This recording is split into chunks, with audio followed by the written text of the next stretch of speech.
So today I'm going to be talking about the abandoned cart flow, which is one of the most important flows. Also, the abandoned checkout and a lot of the other abandonment flows that a lot of times people just don't know exist or don't know that they need.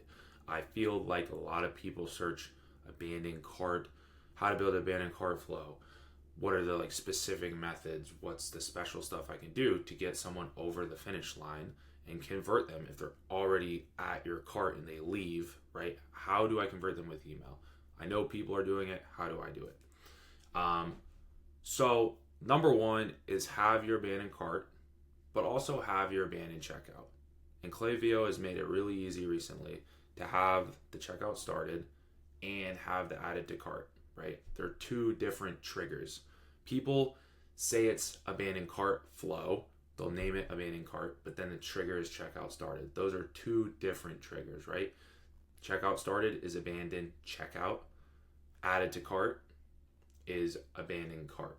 All right, so you need to make sure you have two different flows. And for most of the accounts I work on, it's the same flow. I just copy it. So I can open these two up, and you'll see that it's literally the same thing. This is what the abandoned cart looks like. This is what the abandoned checkout looks like. It's the same flow copied. So I am going to get into the abandoned cart and checkout first. So as you can see, there is a lot of emails in this abandonment flow. So this is abandoned cart, like I was saying. This is not a 3 email abandonment or 2 or 1, right? There's 8 here. Is that absolutely necessary? Probably not. Most of the revenue is going to come from the first few emails, but you would be surprised how much racks up over time from these bottom emails, because sometimes people need that decision window to make a decision to order or to purchase. They might just forget, or they might just not have the money, or they might just need to think about their friend's birthday that's coming up, and that's a week away. So having emails that trigger over the course of 10 to 14 days allows that time window to take place. So that is something worth considering. And I picked this account because it's a very, like I was saying, it's a very typical e-commerce brand. So a lot of the emails you'll see here could be applied to your brand or a brand that you're working on. So having a subject line like, hey, did you leave this behind?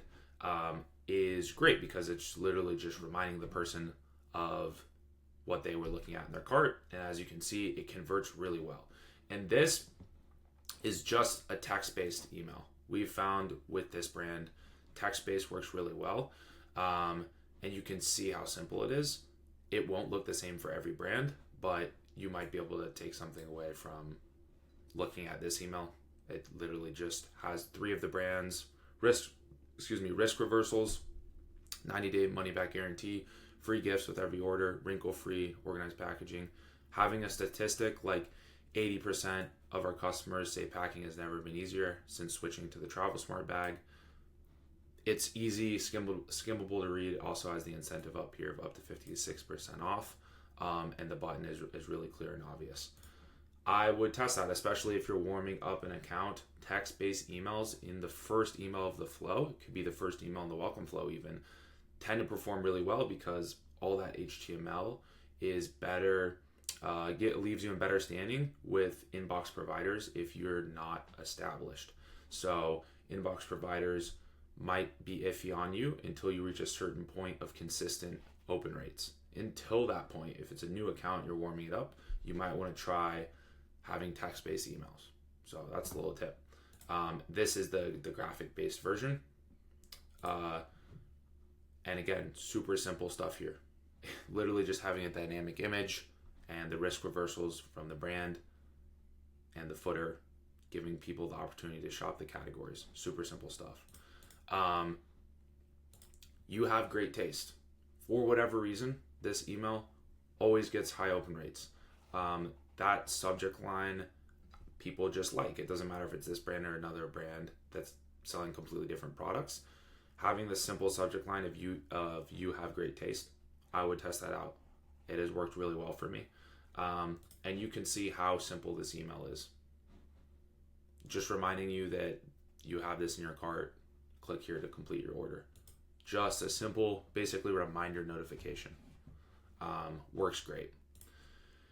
Now, as we get a little bit down the line, or a little bit down the chain of the emails being sent out, we want to up the urgency a little bit because we're trying to get them over the finish line. So you're running out of time. No extra incentive here. Still just risk reversals and showing the product and other brand USPs, our unique selling points. But with the subject lines, we can get a little play around a little bit more and say your cart's about to expire.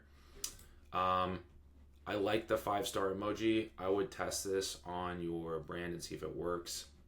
Something like your product is a crowd favorite or something like that tends to perform pretty well.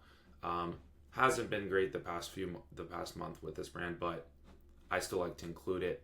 It shows people that other people like the product that they're looking at, and that tends to work really well. So including a social proof quote along with the dynamic content is a really good idea. And then again, addressing the urgency. 48 hours left to complete your order. We're gonna let this cart go and someone else could pick it up. So 48 hours left, and then it splits between have they made an order at least once over all time, or are they a new customer? If they have, we're not going to offer them any additional incentive because they've already used a welcome discount. But if they haven't, we'll give them some additional incentive. Surprise, take 10% off your first order, expires in 24 hours. You could do 15% off, you could do 20, whatever the brand is comfortable with. And then we have another one saying 12 hours left. And then we have the everything okay email. I always have the everything okay email at the end of my flows. The welcome flows well. It's just, is this goodbye? Everything okay? People tend to open that, and it converts pretty well. Very simple email. And it's nice to have an email that looks like it was just typed up by the founder. Looks very organic. So I'd consider testing that out as well. The checkout, abandoned checkout, looks exactly the same. It's the same flow, copy and paste it over, just with a different trigger. So this one is checkout started. You can see the profile filters here. And then this one is added to cart, and you can see the profile filters there. Now, since we're on the topic of abandonment flows, it's very important to also touch on other flows that a lot of people just don't have live a lot of the time. You can see the abandoned browse flow for this brand picks up a lot of revenue, a lot more than you might think, being that's pretty low intent. The person just viewed a product. They didn't add it to the cart. They didn't even add it to checkout.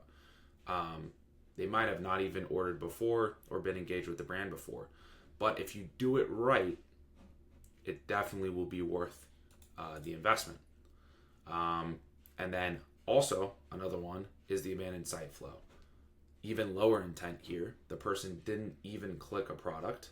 They just viewed the site. They could have just clicked on the site and left immediately. That still picks up a good amount of revenue.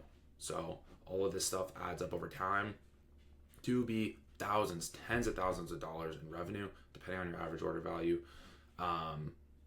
every year. So that is the point of email marketing, especially flows, is to pick up money off the table. You'll see here, the abandoned browse flow is very similar to the abandoned cart and abandoned checkout, a little shorter, a little bit sooner on the, or not quite as far down the funnel, right? It's a little bit less intent. So we're just a little bit more general with it. Have your eyes on something, have the dynamic product. You can trust us, trusted by 25,000 customers. So it's a little bit more about the brand than a certain product specifically. Our all-in-one travel smart bags keep your outfits wrinkle-free and organized in one stylish carry-on. The best part, every bag fits in the overhead compartment, so you'll never check luggage again. Keep shopping, and then this would be a dynamic image. Again, we have the five-star subject line. and the last two emails offer the discounts. Try to get them over the edge. So you probably notice a bit of a theme there. First few emails are reminding them, having a little bit of social proof, having a little bit of like time's running out, your cart's about to expire, and then if they still haven't ordered by the end, it's worth offering that extra incentive so that we can just get them as a customer, and it's usually worth it in the long run, increasing your LTV. Abandoned site, even simpler, way less intent on this one. They didn't even click a product. Still worth having though. Picks up revenue. Almost no accounts I audit have an abandoned site, so it's very important. And you can see all we're doing here is showcasing the products. If they left the site, they probably got cold feet because they just didn't want to make a decision at that moment in time. So show them the best sellers. Make the decision for them. Lost in choices, let's help you out. Here are the best ones.